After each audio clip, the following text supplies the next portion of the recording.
श्री राम जय जय राम। सच्चिदानंद भगवान की, सनातन धर्म की। सावधानी से सुनते हुए अपनी जगह बैठ जाएंगे। हम सब लोगों ने स्वप्न देखे हैं। कभी भी स्वप्न देखने वाले को ये नहीं लगता कि हम बाहर नहीं देखते, जबकि स्वप्न हमारे अंदर होता है, पर देह के अंदर हम स्वप्न देखते हैं ऐसा नहीं लगता, हमको सब बाहर ही दिखाई देता है। इसी तरह ध्यान में भी आपको बाहर दिखाई पड़ेगा पर बाहर होगा नहीं। आपको बाहर भगवान दिख सकते हैं, चंद्र सूर्य दिख सकते हैं, पेड़ पहाड़ दिख सकते हैं, रंग दिख सकते हैं, और ऐसा लगेगा कि बाहर भगवान खड़े हैं, बाहर का हम पेड़ देख रहे हैं।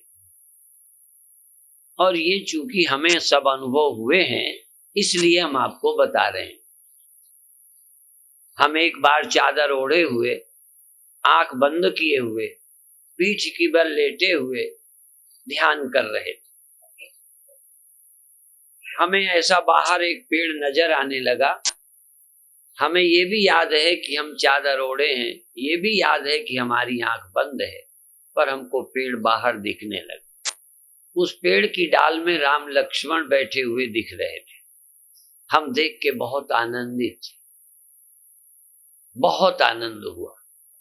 जिनके दर्शनों के लिए हम तरसते रहते हैं। कई लोग सोचते हैं हमारे जीवन में कभी प्रकाश नहीं हुआ। कभी लोग सुनते हैं जमीन से लोग उठ जाते हैं योगासनों में, योगाभ्यास करने वाले ध्यान योगी। हम एक बार अपने उठने का अनुभव किया। तो ऐसे जब चमत्कार होते हैं तो बहुत आनंद होता है।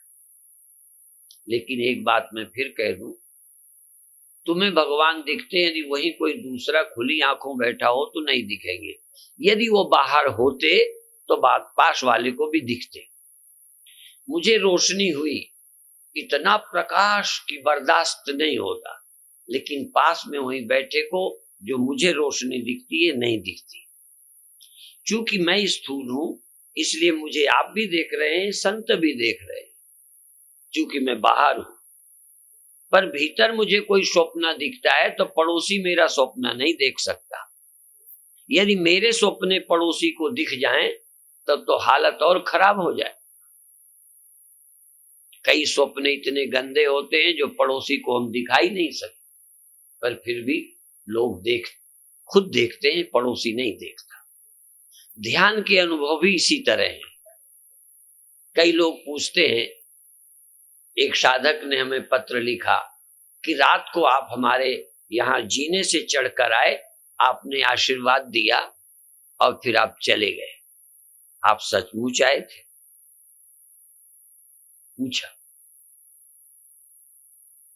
तो मैंने कहा ध्यान में जब कोई ऐसे अनुभव हो तो पूछना नहीं चाहिए, आनंद लो, आनंद लो। क्योंकि मैं सच बोल नहीं सकता था, झूठ बोल नहीं सकता था। सच इसलिए नहीं बोल सकता था कि जो उसको दर्शन का आनंद हुआ है, यदि मैं कह देता मैं नहीं आया था तो उसकी खुशी समाप्त हो जाती। यदि मैं झूठ बोलता कि हाँ मैं आया था तो उसे खुशी तो बहुत होती, साधना में लाभ होता, लेकिन मैं झूठ बोलने वाला कहलाता। बहुत बार हमको सच्चाइयां छिपानी पड़ती। सत्य बोलने से साधक का नुकसान हो जाता है।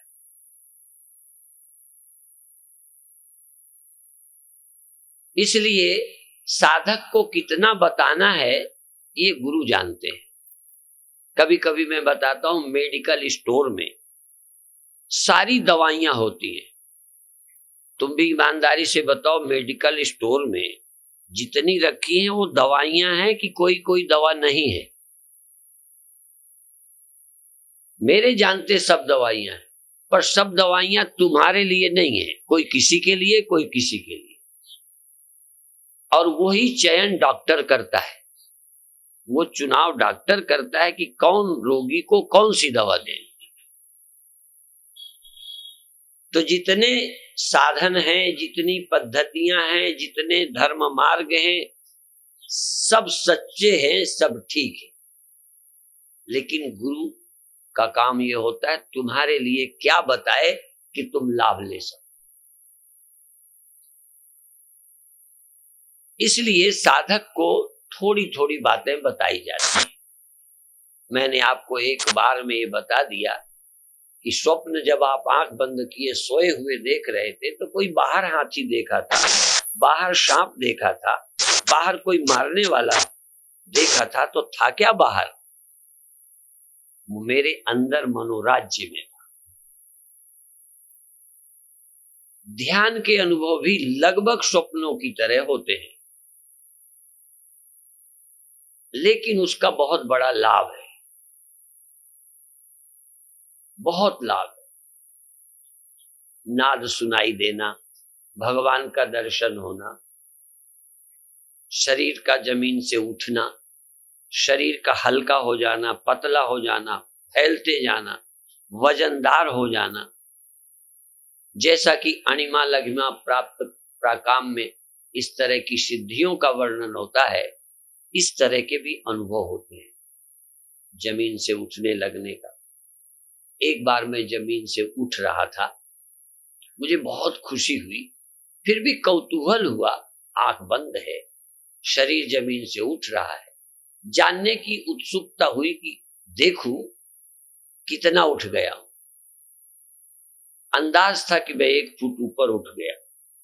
तो आंख नहीं खोली, बंद किए हुए हाथ से जमीन टटोली तो था मैं जमीन पर।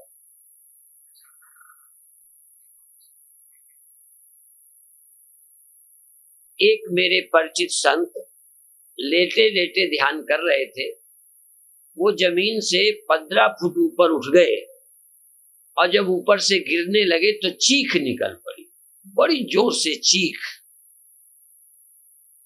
और हम, मेरे कुछ शिष्य जो हरिद्वार पढ़ते थे, मेरे साथ बैठे थे।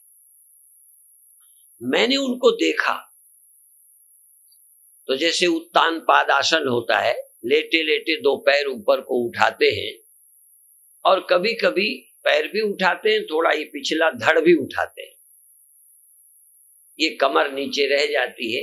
ऐसे उनको मैंने देखा, उनके पैर उठ गए थे और पिछला धड़ उठ गया था। ऊपर तो नहीं गए थे लेकिन उठना शुरू हुआ था, ये सच्चाई है। पर उनको लगा था कि मैं 15 फुट ऊंचाई में चला और गिरने लगे तो चीख निकली। खैर थोड़ी देर जब सहज अवस्था में आए, मैंने पूछा क्या हुआ? कहने लगे मैं उठ गया था, गिरने लगा तो चीख निकल गई।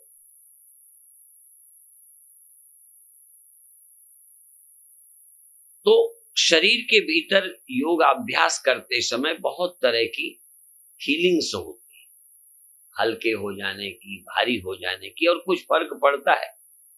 इसीलिए वर्णन चल पड़ा है कि योगी जल में चल लेते हैं, एक जगह से दूसरी जगह पहुंच जाते हैं, ऐसा वर्णन करते हैं। और भी बोलते हैं भगवान का दर्शन होता है, प्रकाश होता है।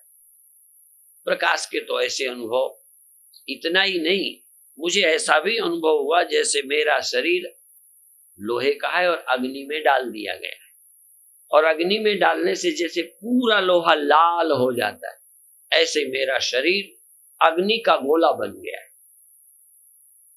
और इतना आनंद, जलन बिल्कुल नहीं, पूरा अंगार जैसा, जैसे लोहे को गलाने के लिए आग में पिघलाते हैं, पिघलने के पहले पूरा लाल लाल अंगार बन जाता है, शरीर अंगार बन गया। बहुत अच्छा लगा। इतना आनंद, इतना आनंद वो आपको भी हो सकता है, पर कैसे होगा? जो इनको हो वही तुम्हें हो, जरूरी नहीं है।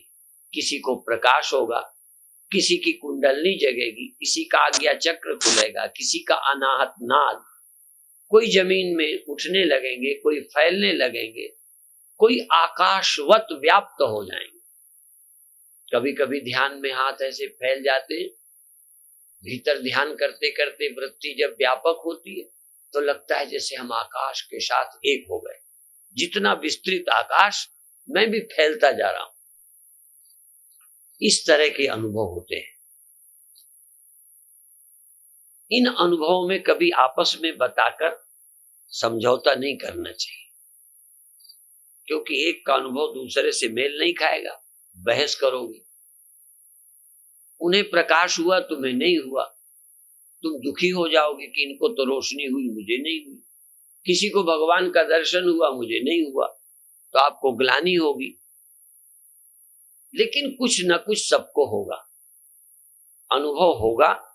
अनुभव के बिना आगे नहीं जा सकते। जैसे हम सोते हैं तो जागृत से जाते रास्ते में स्वप्ने आते हैं, उसके बाद गहरी नींद आती है। ऐसे समाधि में पहुंचने के पहले सविकल्पावस्था आती है, फिर निर्विकल्पावस्था आती है।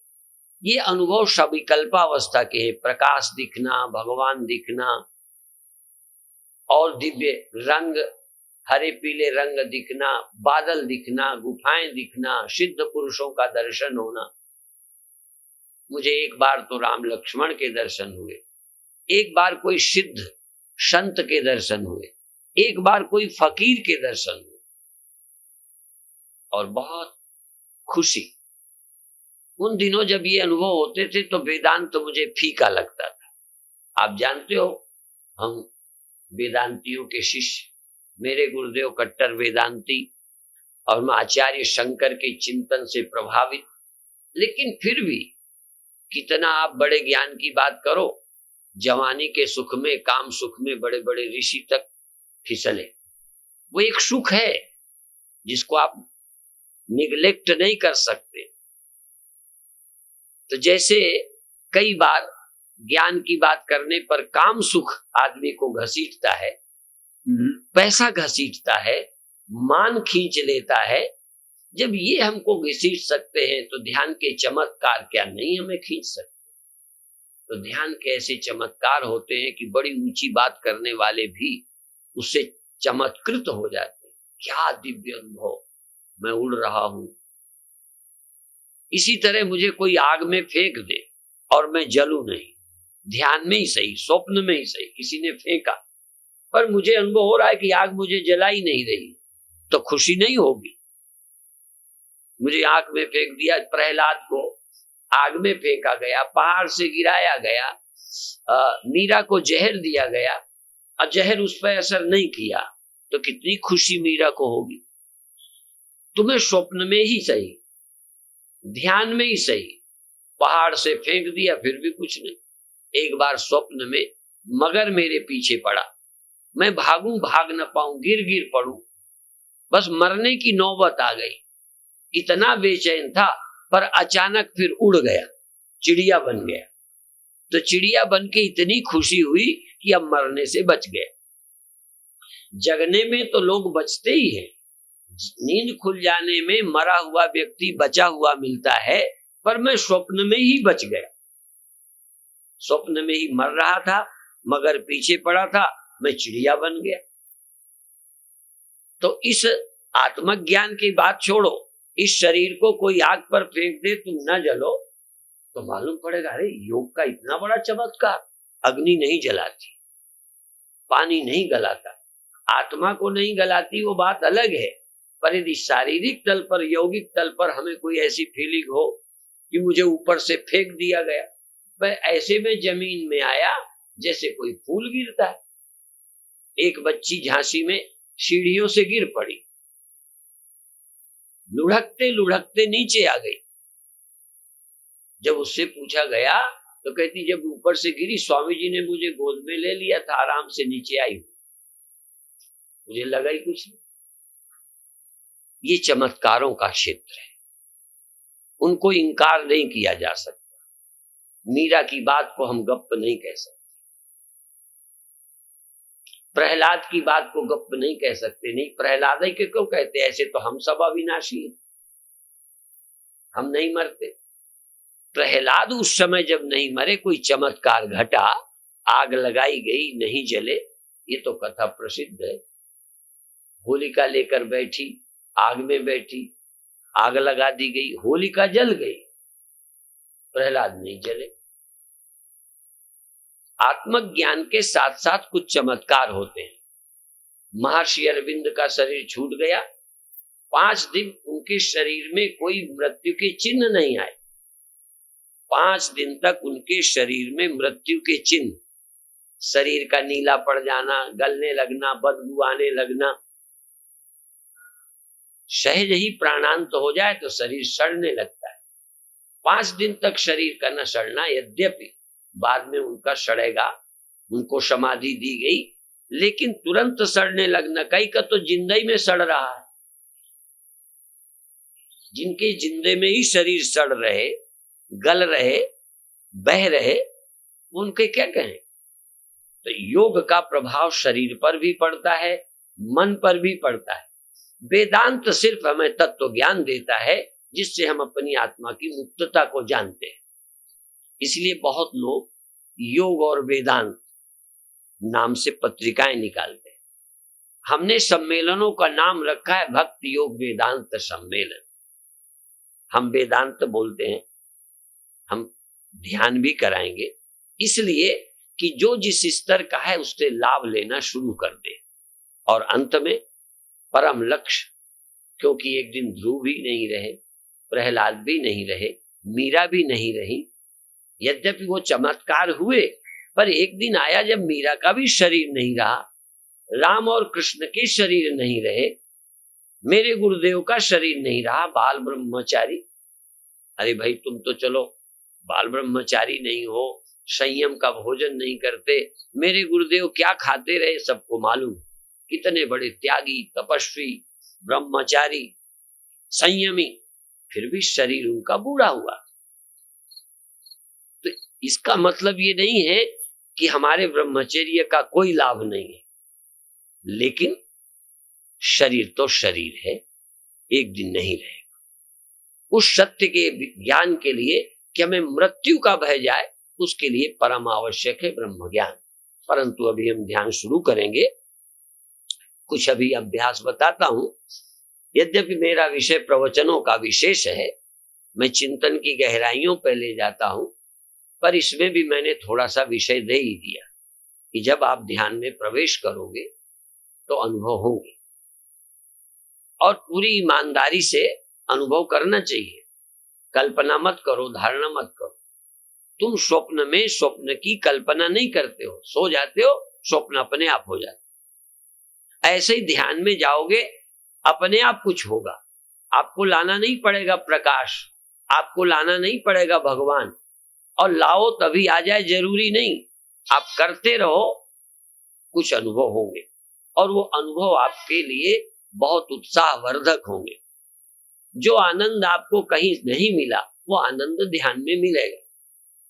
और ये जो आनंद के लिए व्यक्ति भटकते रहते हैं, जितने पाप हम करते हैं सब आनंद के लिए करते हैं।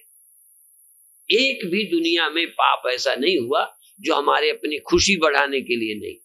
चोरी की अपने सुखी होने के लिए, व्यभिचार किया अपने सुखी होने के लिए, हत्याएं की अपने सुखी होने के लिए। यदि हम सुखी हों तो हमें अपराध की क्या जरूरत। मेरी दृष्टि से सभी अपराधों का जन्म सुख की लालसा में होता है, अपनी खुशी के लिए होता है। यदि हमें खुशी कहीं से लेनी ना पड़े तो तस्य कार्यम न विद्यते, उसके लिए कोई कर्म आवश्यक नहीं रह जाता, अपने आप आनंदित।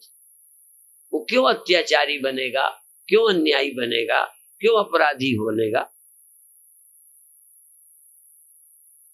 एक बार मैं दिल्ली में था, पूज्य गुरुदेव के साथ, लक्ष्मण दरबारी, राम दरबारी, भरत दरबारी और शत्रुघ्न दरबारी, 4 भाई थे। दरबारी उनकी जाने उपकाष्ट ये थी जाती थी क्या थी, और वो सबसे बड़े सीआईडी अधिकारी थे उस समय। क्या होती है पोस्ट मुझे नहीं मालूम। गुरुदेव का निमंत्रण हुआ, हम लोग भी गए। मुर्गी के पीछे जैसे बच्चे उनके फिरते रहते, ऐसे हम गुरुदेव के पीछे रहते। जब वहां से लौटे, विज्ञान भवन तब बन चुका था दिल्ली का, जिसमें 5 भाषाओं से सुना जा सकता है एक भाषा में बोलकर। वो विज्ञान भवन का व्यक्ति निकला एक बड़े अधिकारी को हम रंगे बाबाओं के पास देख के आश्चर्य हुआ, और वो आश्चर्य से बोला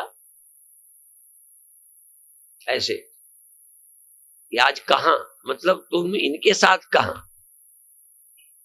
और उन्होंने बड़ी श्रद्धा से कहा कि हमारे गुरुदेव आज घर आए थे, ये उनके शिष्य हैं, भोजन था, अब ये वापस बिरला भवन शांति कुटी में ठहरे हैं, वहां जा रहे हैं।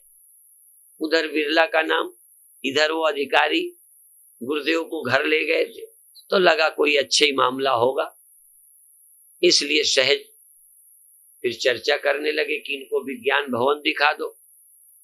फिर हमसे कुछ पूछना शुरू कर दिया। गुरुदेव तो कार से चले गए, हमको उस समय किसी वाहन में बिठाने के लिए रोड पर लाए थे। हम लोग विज्ञान भवन देखने गए, रास्ते में पूछते इस तरह लाल कपड़े पहनकर बाबा बनने का आपका क्या उद्देश्य? उसने पूछा। तो गुरुदेव की कृपा से बहुत बातें दिमाग में सूझने लगी थी। हमने कहा इस तरह पैंट पहनकर, शर्ट पहनकर, इस तरह से बाबू बनकर तुम्हारा रहने का क्या उद्देश्य? मैंने पूछा, हमसे उसने पूछा ऐसा क्यों पहना? हमने कहा ऐसा क्यों पहना? कहना हम गृहस्थी हैं, हम तो सुख के लिए पहने हैं। तो हमने कहा हम दुख के लिए भगवा पहने हैं? आपके दिमाग में ये क्यों है कि हम दुखी होने के लिए बाबा बने? यदि तुम सुखी होने को गृहस्थी बने हो तो हम दुखी होने के लिए महात्मा बने? ऐसा कोई मूर्ख मिला तुम्हें? हमने कहा जो तुम्हारे जीवन का लक्ष्य है वही मेरे जीवन का लक्ष्य है। तुम समझते हो यहां से सफल होंगे, हम समझते हैं हम यहां से सफल होंगे। मार्ग दो हैं, लक्ष्य दो नहीं है। चोर भी चोरी करता है, अमीर बन जाऊंगा, पैसा मिल जाएगा, मेरी समस्या हल होगी, सुखी होने के लिए चोरी करता है। भले सुखी ना हो पावे, फिर जेल चला जाए, उसके मन में इरादा तो सुखी होने का है। कोई पुण्य करता है, दान करता है, यज्ञ करता है, कोई चोरी करता है, कर्म बिल्कुल विपरीत है। लक्ष्य दोनों का एक है। संन्यास मार्ग अलग, गृहस्थ मार्ग अलग, प्रवृत्ति मार्ग, निवृत्ति मार्ग, दो मार्ग है। पर जो गृहस्थी का लक्ष्य है वही साधु का लक्ष्य है। शांति पाना, अभय पाना, निश्चिंत पाना। एक मेरा चेला बनता है, किसी और का चेला बनता है। कोई पूछे तुम्हारा उद्देश्य क्या है? कोई ज्ञानी गुरु ढूंढता है, कोई सिद्ध गुरु ढूंढता है। सिद्ध कोई सत्यवान, सत्य साईं बाबा को पसंद करेगा कि शायद चमत्कार कर देंगे, हमारी दुकान चल जाएगी। लक्ष्य तो सुखी होने के लिए ही सिद्ध की शरण गए। कोई भगवान को मानता है, कोई गुरु को मानता है। भगवान के मानने वाला भी चाहता है मेरा भला हो, गुरु के पास जाने वाला भी चाहता है भला हो। लक्ष्य दो कहां है? हम सब दुख से छूटना चाहते हैं, उपाय जितनी हमारी अकल है उतना करते हैं। परीक्षित ने कथा सुननी शुरू कर दी, और एक होता तो सांप ढूंढ के मरवाना शुरू कर देता कि सांप को मार डाले। हम सांप को मार डालेंगे तो समस्या हल हो जाएगी, मरने से बच जाएंगे। लोग समझते ही नहीं कि सांप मारने से मौत मर जाएगी। क्या इस दुनिया के दुश्मन मार दिए जाएं तो मौत मर जाएगी? हमें मारने वाला, हमारी मौत देने वाला तो समय है, काल है। पेड़ों को बूढ़ा करता है, पहाड़ों को बूढ़ा करता है, चांद सूर्य को मार देगा। तो लोग समझते हैं कि इस दुश्मन को मारने से हम निश्चिंत हो जाएंगे। ठीक है, थोड़ी देर को हो भी जाते हैं। हम बीमार है, डॉक्टर के पास जाते हैं कि बच गए, खुशी से लौटते हैं और कहते हैं डॉक्टर तो हमारे लिए भगवान हो गया। ठीक है, बच के आए हैं, पर अभी भगवान हो गए, बच के आए हैं, कल चले जाएंगे। उपाय तो सबने किए, पर वो उपाय कैसे हैं? क्षणिक है, राहत मिलती है। एक दवा का नाम रिलीफ है। कोई दवा होती है उसका रिलीफ बोलते हैं, अच्छी दवा है। रिलीफ मतलब काम तो पूरा नहीं बनेगा, थोड़ी राहत मिलेगी। तो डॉक्टर रिलीफ, सिद्ध पुरुष रिलीफ देते हैं। मैं तो कहता हूं चमत्कार सिर्फ रिलीफ देते हैं। सच्चा समाधान ब्रह्म ज्ञान है और वो गुरु के सिवा कोई और नहीं कर सकता। लेकिन शुरुआत हम भी रिलीफ से शुरू करेंगे, थोड़ा राहत मिले, चैन मिले, भटका मन शांत हो। तो अब आप क्या करेंगे? ये तर्जनी उंगली है, तर्जनी उंगली को अभी आप नहीं करें, पहले मुझे देख ले। तर्जनी उंगली से अपनी दोनों आंखें बंद करेंगे और अंगूठे से कान, जैसे कोई बोतल की काग बंद करता है, काग से बोतल को मुंह बंद करता है, ऐसे कान बंद करते हैं। और करना क्या है, अभी आप करें नहीं, देखेंगे। मैं श्वास लेके बताता हूं। 1 मिनट तक, 1 मिनट तक, 1.25 मिनट भी हो सकता है घर में, 1.25 मिनट भी हो सकता है, आधा मिनट भी हो सकता है, पर यहां समूह में हो इसलिए मैं थोड़ी सुविधा दूंगा। आप बीच में चाहे थके, कम कर ले, तेज कर ले, धीमी कर ले, साधारण श्वास ले ले। लेकिन जब घर में करें, चूंकि अकेले करेंगे, तब आप अनुमान से जितनी देर आपका दिल करे, 1 मिनट के लगभग तेज श्वास लेंगे, जिसको भस्त्रिका बोलते हैं। ऐसे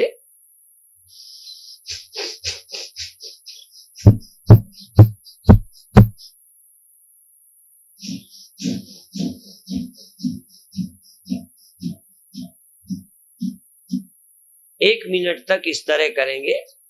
फिर इसके बाद में श्वास रोक देंगे।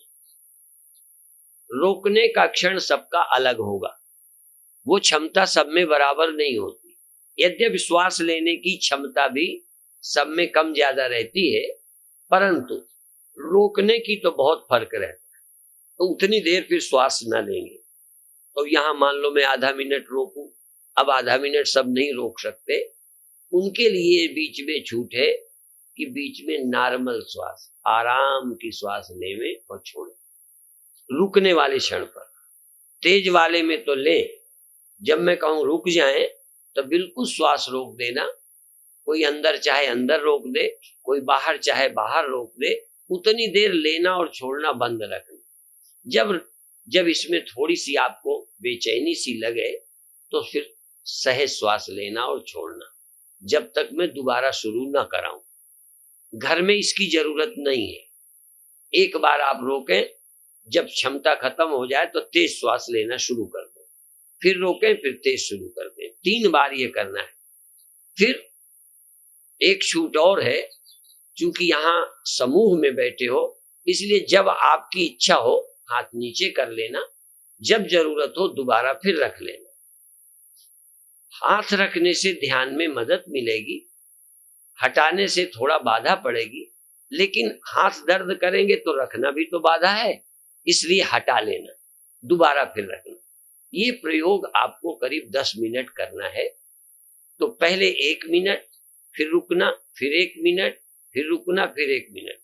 फिर आखिर में क्या करना है, 3 बार करने के बाद श्वास लंबी लेना, वो भी बताता हूं।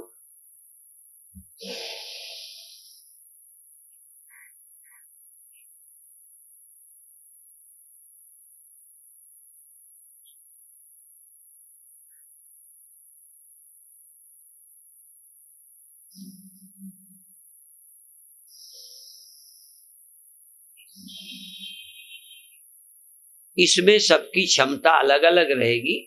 हर व्यक्ति लंबी श्वास लेगा, थोड़ी देर रोकेगा, फिर छोड़ेंगे। ध्यान को पूरा आंखों के पास रखना है पूरे टाइम, ये ध्यान रखें। ध्यान को आप आंखों के पास रखेंगे, ये अनिवार्य है। देखते रहेंगे आंखों के पास, श्वास लेते समय, श्वास रोकते समय, श्वास लंबी लेते में और रोकने पर। श्वास को लंबी खींचकर भ्रुव मध्य में या सिर के अंदर ले जाना और रोक लेना, रोके रहना, रोके रहना, रोके रहना, फिर छोड़ना। इस तरह 11 बार श्वासें लेना है। जिन लोगों को हार्ट की बीमारी है वो रोकने का नहीं करेंगे, लंबी वाले में भी लंबी लेंगे, फिर लंबी निकाल देंगे, फिर लंबी लेंगे, फिर लंबी निकाल देंगे। ध्यान आज्ञा चक्र और आंखों के पीछे, आंखों के पास रखेंगे। जैसे खुली आंखों तुम देखते हो, बंद आंखों देखना। जैसे तुम आंख बंद करके स्वप्न देखते हो, ऐसे ही आप आंख बंद करके ध्यान के चमत्कार देख सकोगे। और दिखने लग जाए तो समझना चाहिए ध्यान की एक सीढ़ी आप पार कर गए। और अगली सीढ़ी है जब दिखाई देना बंद हो और आप सोए नहीं। अगली सीढ़ी जो है जहां दृश्य कोई ना हो पर दृष्टा वहां मौजूद हो, अन्य कोई चीज ना हो दिखाई देने की, लेकिन तुम देखने वाले मौजूद हो। अंतिम अवस्था ध्यान की पराकाष्ठा क्या है? देह का अध्यास खत्म होना। देह का अध्यास खत्म हो जाए, देहाभिमाने गलिते विज्ञाते परमात्मनि यत्र यत्र मनो जाति तत्र तत्र समाधया। वो आखिरी स्टेज होगी। अब आप आंख बंद करें। यदि दर्द हो तो आसन बीच में बदल लें। आसन बदलने की छूट है और हाथ हटाने की, नीचे करने की, ऊपर करने की छूट है। बाकी मन को एकाग्र करना है आंखों के पास पूरे समय। और श्वास कम ज्यादा कर सकोगे। मेरे बताने पर भी कोई थकता है तो धीमी कर ले, रोकने के विषय में भी छूट रहेगी। अब आप आंख बंद करें, ध्यान को आंखों के पास ले जाएं, भीतर से शरीर को एक बार देखें, भीतर से देखें। आज तक हमने अपनी आंखों से बाहर से शरीर देखा है, आज भीतर से देखें। श्वास चलती है, पेट है, भीतर कुछ खालीपन है, तभी तो श्वास अंदर जाती है। यदि खालीपन न हो तो श्वास अंदर नहीं जा सकती। और फिर तो अब आप शुरू करें। श्वास को पहले ले लें, फिर फेंकें, अब फिर फेंकें, फिर लें, फिर फेंकें, भस्त्रिका करें तेजी से श्वास। बहुत अच्छे, बहुत अच्छे, तेजी से श्वास फेंके, बहुत अच्छे, तेजी से, तेजी से, तेजी से। आंखों के पास ध्यान, पूरी उपस्थिति आंख पर, पूरा ध्यान आंख पर या दोनों भावों के बीच आज्ञा चक्र पर। तीसरा तिल आज्ञा चक्र, थर्ड आई, तीसरी आंख।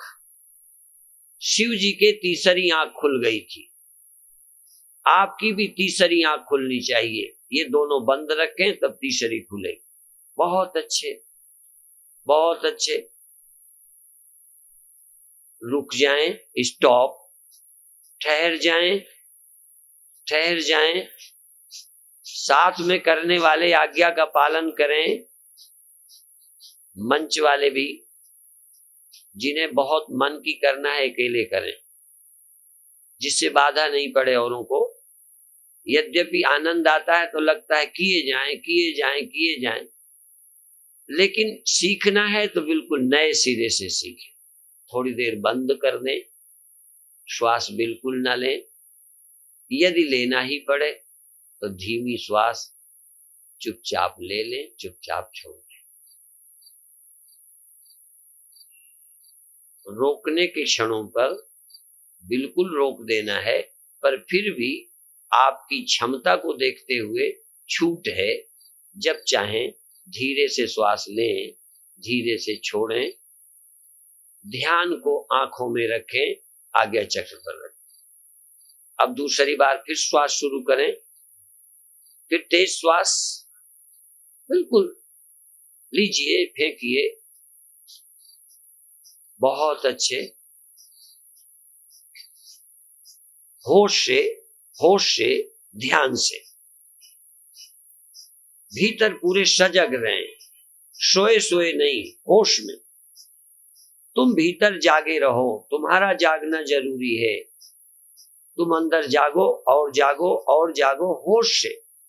श्वास ली, फेंकी, ली, फेंकी, ली, फेंकी।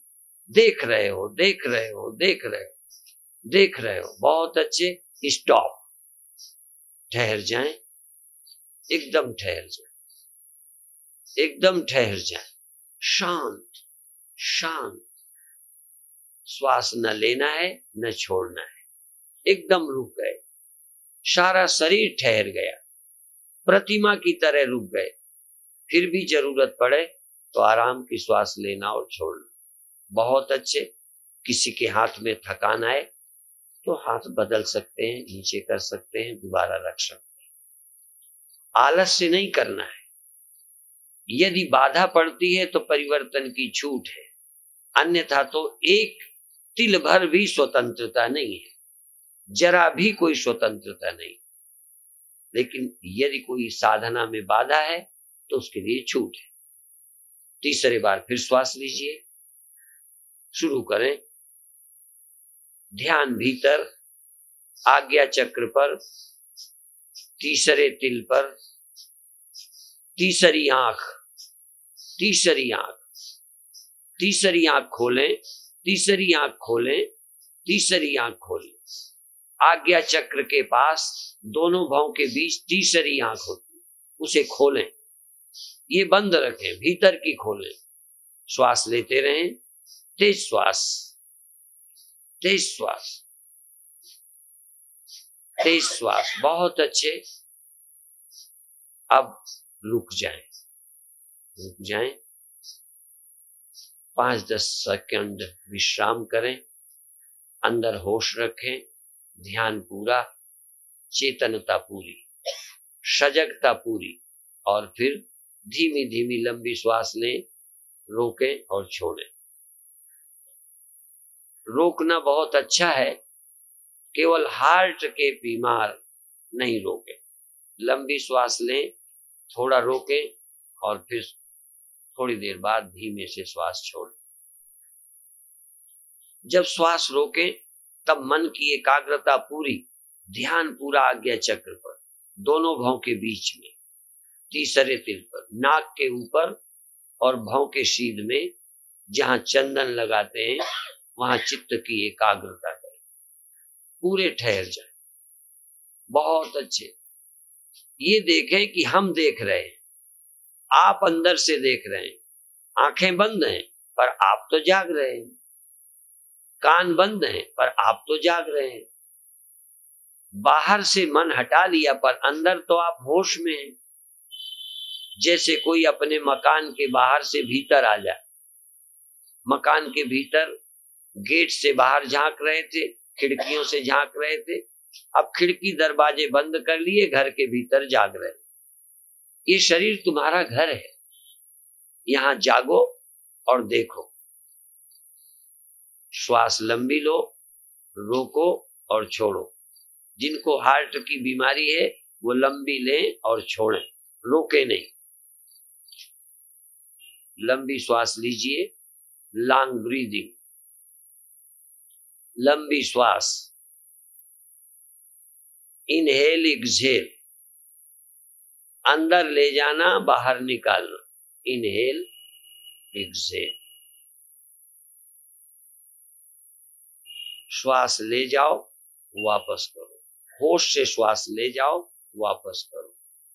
आंखों के पीछे, आंखों के पास, दोनों भौं के बीच जागते रहो। ध्यान को धीरे धीरे दोनों भौं के ऊपर, दोनों भौं के बीच टिका दो, ठहर जाओ। श्वास रोकने पर अधिक मन टिकता है। ध्यान टिकाना लक्ष्य है, श्वास लेना छोड़ना लक्ष्य नहीं है, श्वास रोकना लक्ष्य नहीं है, परंतु ध्यान टिकाना लक्ष्य है।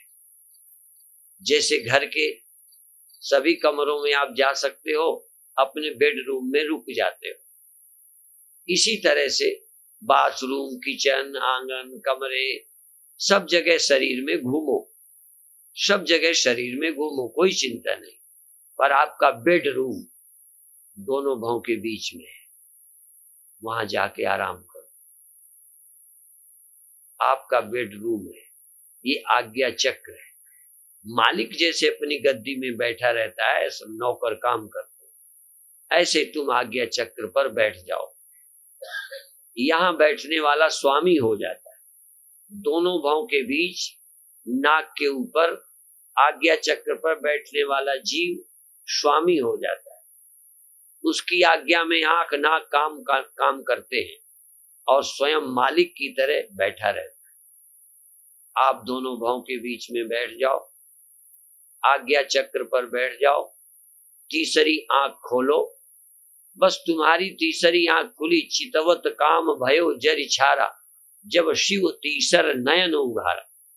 तीसरी आंख खुली, क्रोध जल गया, काम जल गया, लोभ जल गया, मोह जल गया, भ्रम समाप्त, अंदर चैतन्य हो जाओ। तुम ध्यान रखो, सचमुच इस समय मैं दोनों भाव के बीच में आज्ञा चक्र पर हाजिर हूं। मेरा पूरा ध्यान वहां आ गया। जैसे शरीर से कभी तुम रोड पर, कभी घर पर, कभी कमरे पर, बाथरूम में होते हो, शरीर से। अब ये शरीर में तुम भीतर मन से, कान पर हो कि आंख पर हो कि श्वास पर हो कि पीठ पर हो कि पेट पर हो, भीतर हो कि बाहर हो, तुम्हारा मन कहाँ है? उस मन को आज्ञा चक्र पर बिठा दो, दोनों भाव के बीच बिठा दो, आंखों के पास बिठा दो। पुतली का हिलना बंद, मन की हलचल बंद। ठहर जाओ, ठहर जाओ, ठहर जाओ। ब्रह्म की खोज करने के पहले ठहरना सीखो। आत्मानुसंधान बाद में। आत्मानुसंधान के लिए चित्त की एकाग्रता जरूरी है, चित्त की स्थिरता जरूरी है। हम आत्मा परमात्मा की अभिन्नता का अनुभव करें, आत्मा की व्यापकता का अनुभव करें, इसके पहले हम शरीर में चेतन तो हो जाएं।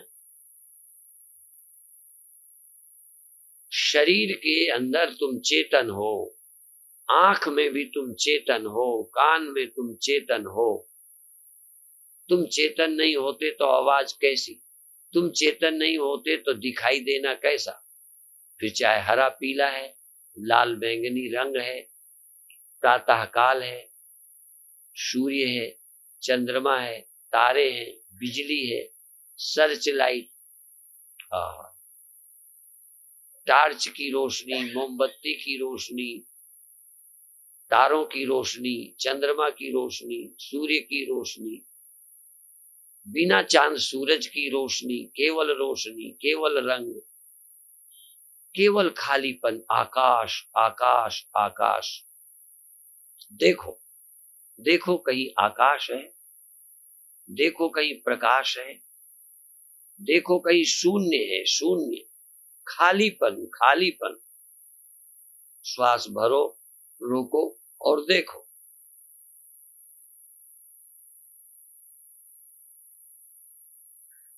बहुत अच्छे।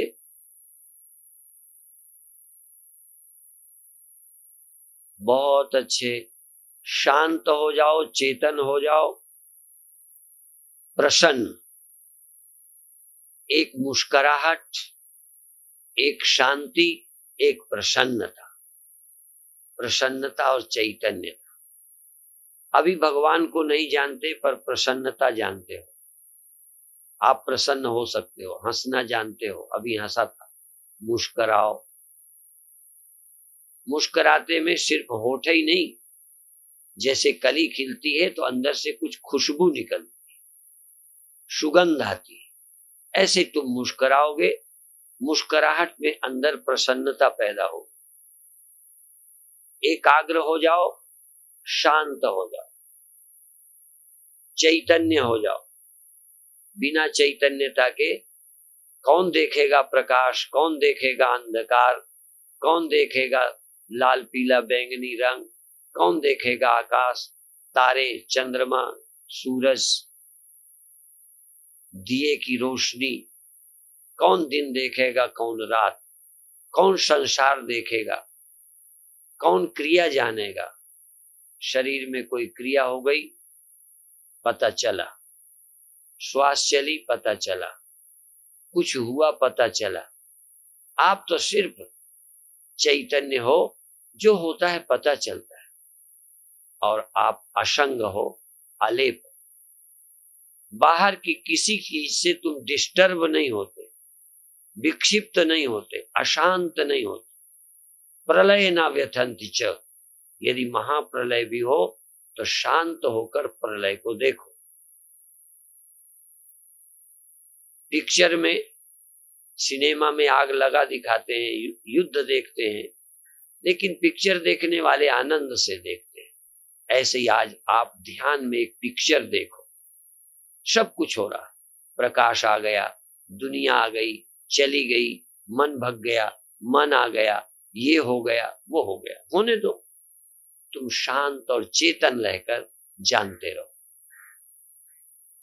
बिना बाहरी आंखों के देखो, बिना बाहरी कानों के सुनो, बिना बाहर की किसी उपकरण के जानो। पद बिन चले सुने बिन काना, कर विधि कर्म करे विधि नाना, आनंद रहित सकल रस भोगी, बिन वाणी वक्ता बड़ जोगी। आप बिना जबान के भी बोल सकते हो। 4 जबानें हैं, 4 वाणियां हैं, बैखरी, मध्यमा, पश्चंती, परा। ये बाहर ही नहीं, भीतर भी बहुत कुछ है। अभी सावधान, होश में, देखते रहो, देखते रहो, सुनते रहो, जानते रहो, सजग रहो, ठहरो और जानो। बहुत अच्छे, बहुत अच्छे।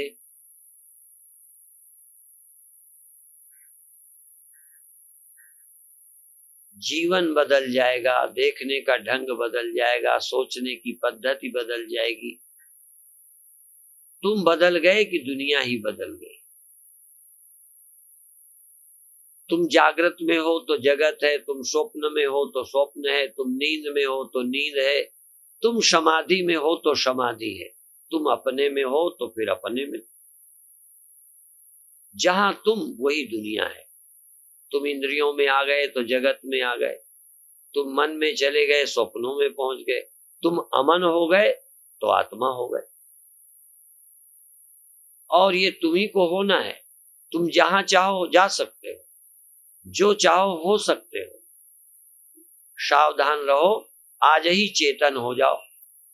इस समय तुम देख रहे हो, कुछ दिखता है तो, और कुछ नहीं दिखता तो तुम चेतन तो हो। ये ध्यान रखो, मैं चेतन हूं, जान रहा हूं, मैं चेतन हूं, देख रहा हूं, मैं चेतन हूं, सुन रहा हूं, मैं चेतन हूं।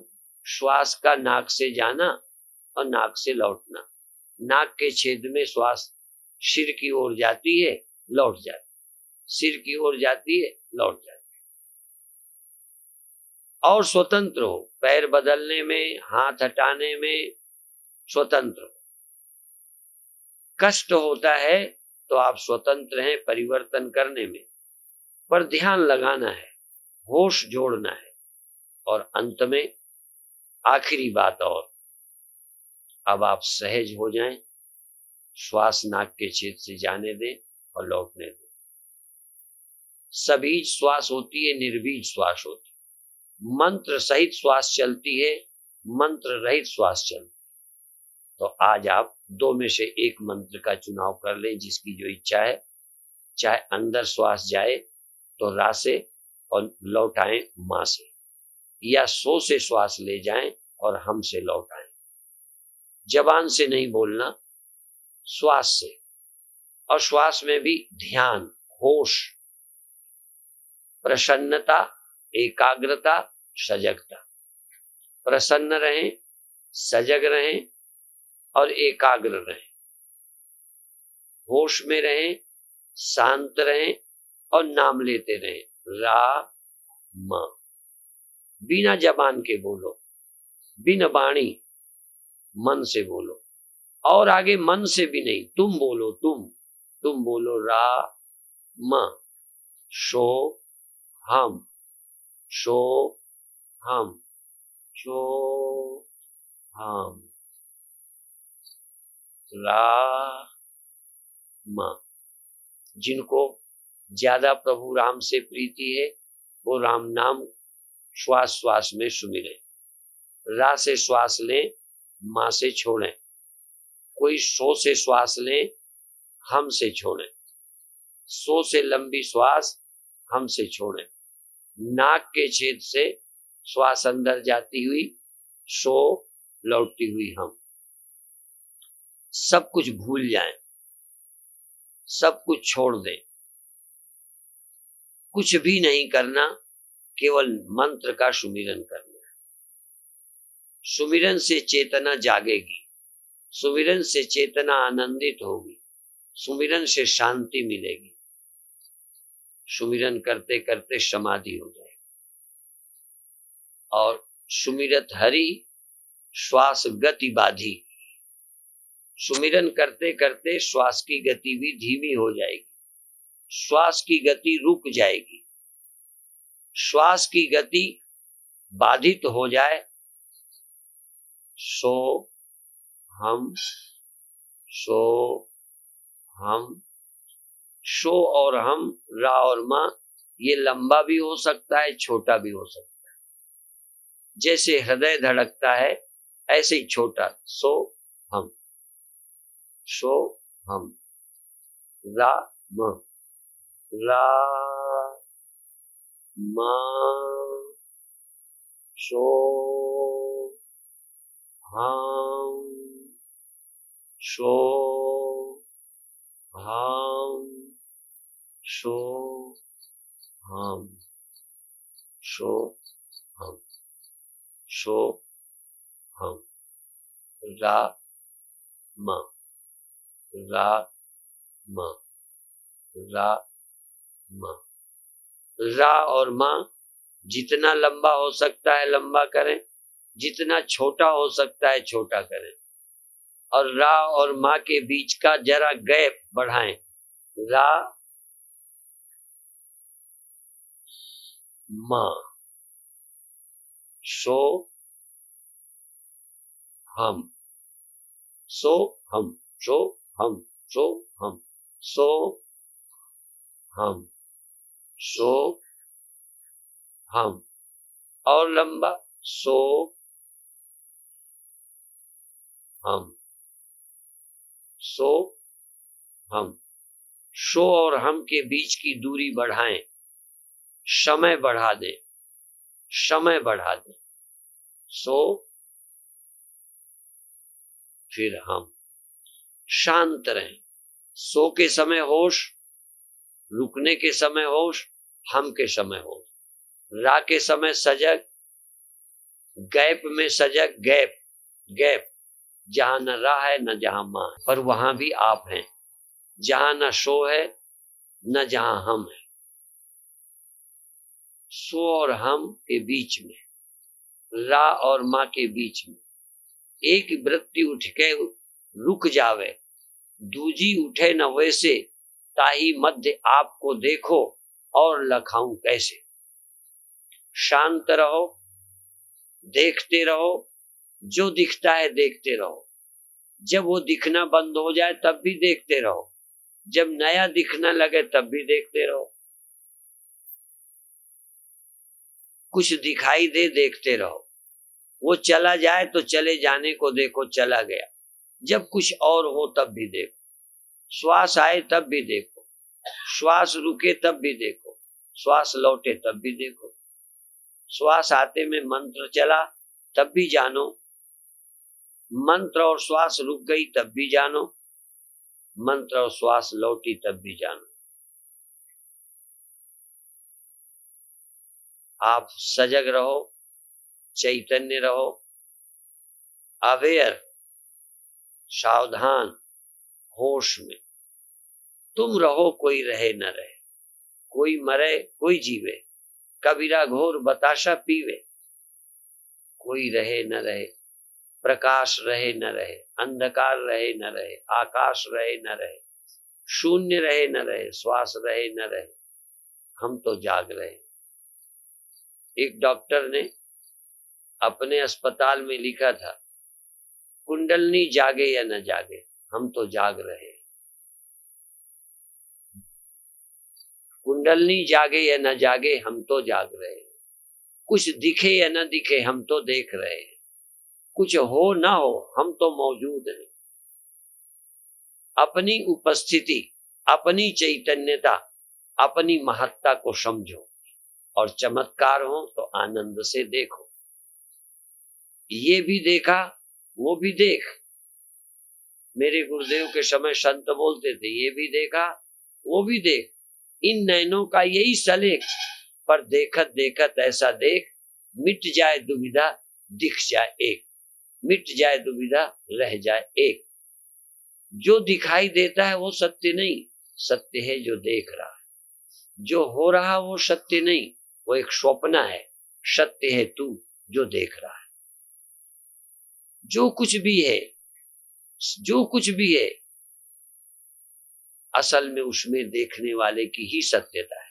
देखने वाला ही मन बन जाता है, देखने वाला ही आंखें बन जाता है, देखने वाला ही दिखाई देने वाला बन जाता है। स्वप्न कौन था? तू ही तो था। जागृत कौन है? तू ही तो है। ध्यान समाधि कौन? तू ही तो है। नाद और शब्द और प्रकाश तू ही तो है। जो दिखाई देता है तू ही है, तू ही है, तू ही है। जाग जाग जाग, सोए मानव जाग, सोए जीव जाग। तू जाग, तू सावधान हो। तू जाग रहा है ये ध्यान रख, तू जान रहा है ये जान, तू मौजूद है। तेरी चैतन्यता के बिना कहाँ है? हमारे गुरुदेव के समय कीर्तन गाया जाता था, ये जग मेरे ही करके तो भान है, ये सब मेरे ही करके तो भान है। कैसा सुंदर अनुभव, प्रत्यक्ष प्रमाण है, ये सब मेरे ही करके तो भान है। केवल आधा मिनट जैसे हम कुछ कर नहीं रहे, जो हो रहा है जान रहे, कुछ सोच नहीं रहे, जो विचार आते हैं उनको भी जान जाते। हम मन को रोक नहीं रहे, सिर्फ मन को जान रहे। हम कोई ध्यान नहीं कर रहे, जहां भी ध्यान है ध्यान को भी जान रहे। हम कुछ नहीं कर रहे, केवल चैतन्य है, ये स्मरण, केवल इतना ही कि मैं चेतन हूं, सचमुच मैं दृष्टा हूं। और इसी के साथ अभी का ध्यान पूरा। उत्तर केवल हाथ के इशारे से पता चलेगा। पहला प्रश्न जिसका उत्तर हाथ उठाने से पता चलेगा, जिनके शरीर में विशेष पीड़ा रही और ध्यान में बाधा रही है, वो लोग हाथ उठाएं निसंकोच। जिनके शरीर में पीड़ा रही, ध्यान में बाधा पड़ी, उन्होंने हाथ नीचे करें। मैंने कहा था कि आप चेंज कर सकते हो, तो दूसरे लोग हाथ उठाएं। जिन्होंने दर्द होने पर भी परिवर्तन नहीं किया, वो हाथ उठाएं। हाँ, पहले तो परिवर्तन कर लेते तो दर्द में रिलीफ मिल जाती, राहत मिलती। ध्यान लग जाएगा तो दर्द नहीं होगा, पर ध्यान के पहले दर्द होता है, इसलिए परिवर्तन की छूट है। दूसरे जिनको दर्द नहीं हुआ, अच्छा लगा है, वो हाथ उठाएं। बहुत अच्छे। अब आखिरी, बाकी फिर कल होगा, शाम की सभा होगी, उसमें प्रवचन होगा वेदांत की गहराई पर अभी जाने के पहले आखिरी प्रश्न, जिनको ये लगता है कि मेरा आज बहुत अच्छा लगा, ऐसा महसूस हुआ हो, सिर्फ वही लोग हाथ उठाएं। बहुत अच्छा।